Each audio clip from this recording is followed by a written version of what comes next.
Amakuru agezweho kano kanya. Icyo Ububiligi buvuga ku by'uko bwohereje muri Repubulika ya Demokarasi ya Kongo abakomando kurasa M23.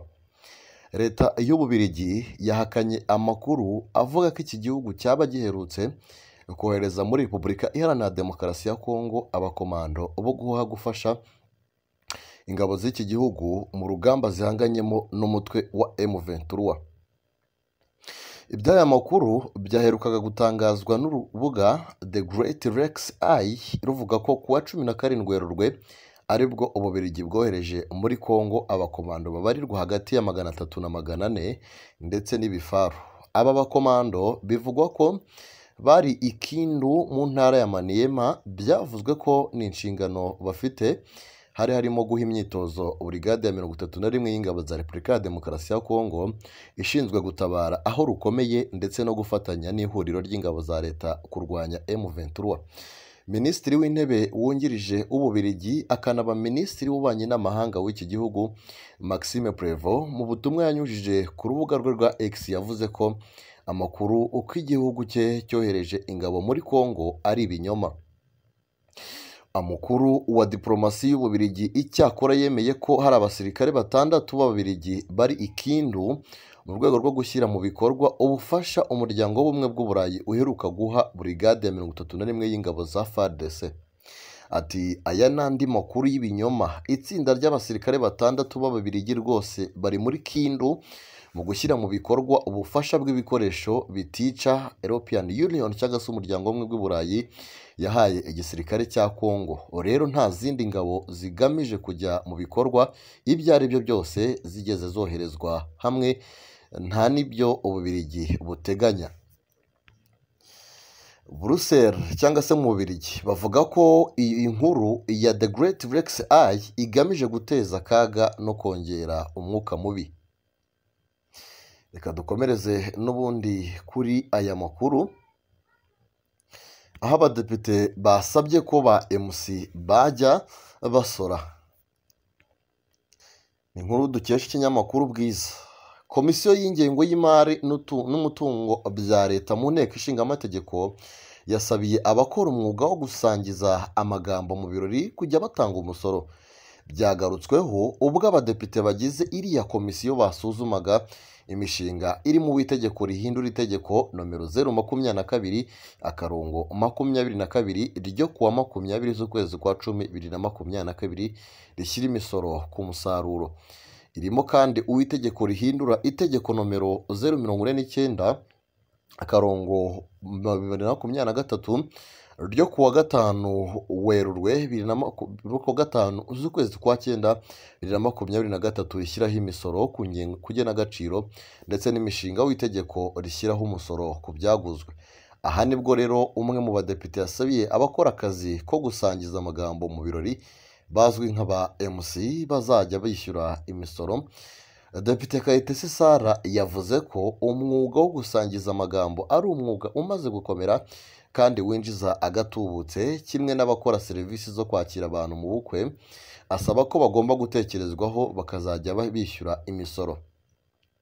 Ati twakomeje kuvuga kuri serivisi zitangwa, urugero nk'aba MC mu birori mbona ari abantu bamaze kugera ku kigero cyiza cy'amafaranga ndetse usanga baraguye ubucuruzi bwabo aho bashyiraho n'abakora serivisi ku buryo usanga nko ku munsi usanga binjiza nka miliyoni. Nabazaga niba batatekerejweho baba basora hari icyakwiyongera ku musoro. Komiseri mukuru mu kigo cy'imisoro n'amahoro Niwenshuti Ronald yasobanuye ko ba MC ari abantu bagora gukurikirana kimwe n'abakora dekorasiyo. Yakomeje agira ati turi mu bukangurambaga tubona ko buzatanga umusaruro. Tugitangira twajyaga mu makwe y'abantu tugashyiraho abantu bacu ukabona ko atari byiza, ariko twaje gusanga hari uburyo bwiza twabikoramo. Turabanza tukabigisha tukaganira n'abakora dekorasiyo. Yunzemo ati abinangiye turabatungura mu bukwe n'uyu munsi birakorwa, ariko tubyitwaramo neza tugashyira ku ruhande ababishinzwe kugira ngo tumenye ngo ni bande barimo kubikora, bigenda bigaragaza ko abantu bari kubyumva bagasora.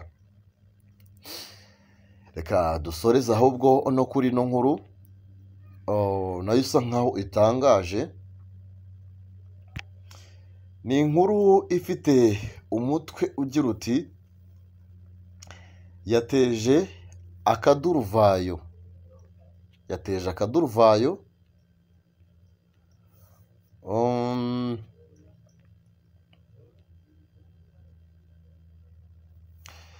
Ni umugore wambaye ubusa wateje akavuyo ku kibuga cy'indege. Ushobora kwibaza ngo ni mu kihe gihugu, gusa ino nkuru iratangaje. Ni ku ya 14 Werurwe. Ni inkuru idasanzwe.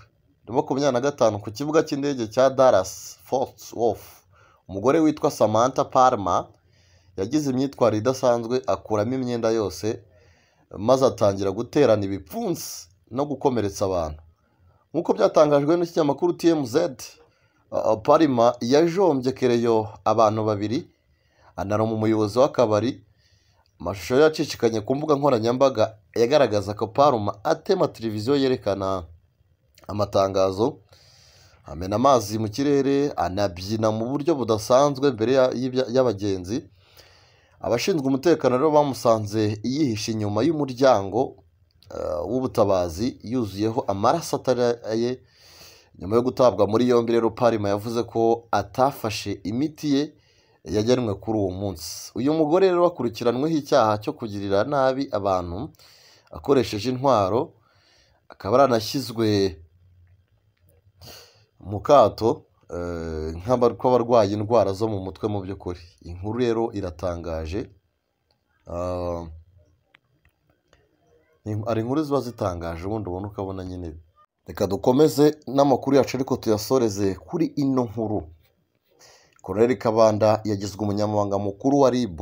Colonel Pacifique Kayigamba Kabanda yagizwe umunyamabanga mukuru w'urwego rw'igihugu rushinzwe ubugenzacyaha RIB. Ni umwanya asimbuyeho Colonel Ritadi Jano Ruhunga wayiyoboraga kuva muri 2018. Yemejwe n'inama y'abaminisitiri yateranye kuri uyu wa 26 Werurwe 2025 iyobowe na Perezida wa Repubulika Paul Kagame. Colonel Kabanda yari asanzwe ari umushinjacyaha mukuru wa gisirikare, umwanya yashyizweho muri Gicurasi 2024. Zimwe mu nshingano za RIB harimo gukumira no kubuza ibikorwa ry'ibyaha binyujijwe mu gushakisha no gukora iperereza ku bikorwa byose bifatika cyangwa mu ikoranabuhanga, no mu gukora iperereza rigamije gushakisha, guhagarika no kuburizamo ibyaha birimo gukorwa cyangwa ibyaha bishya n'udutsiko dukora ibikorwa bihungabanya cyangwa bishobora guhungabanya igihugu, abantu n'imitungo yabo. Mu zindi nshingano ni ugushyira mu bikorwa ingamba zigamije kurwanya iterabwoba no gukora iperereza rijyanye naryo mu rwego rwo kurirwanya, no gushyiraho no gucunga mu buryo bw'ikoranabuhanga amakuru ajyanye n'iperereza hagamijwe kugira ububiko bw'amakuru yagenderwaho mu gushyiraho politiki na porogaramu zijyanye n'ubutabera.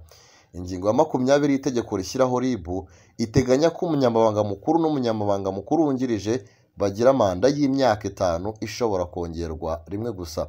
Iri teka ryatangiye gukurikizwa ku munsi ryatangarijweho mu gazeti ya leta ya Repubulika y'u Rwanda. Icyakora agaciro karyo gahera ku 9 Mata 2023 kuri Colonel Ritadi Ruhunga ndetse na Karihangabo.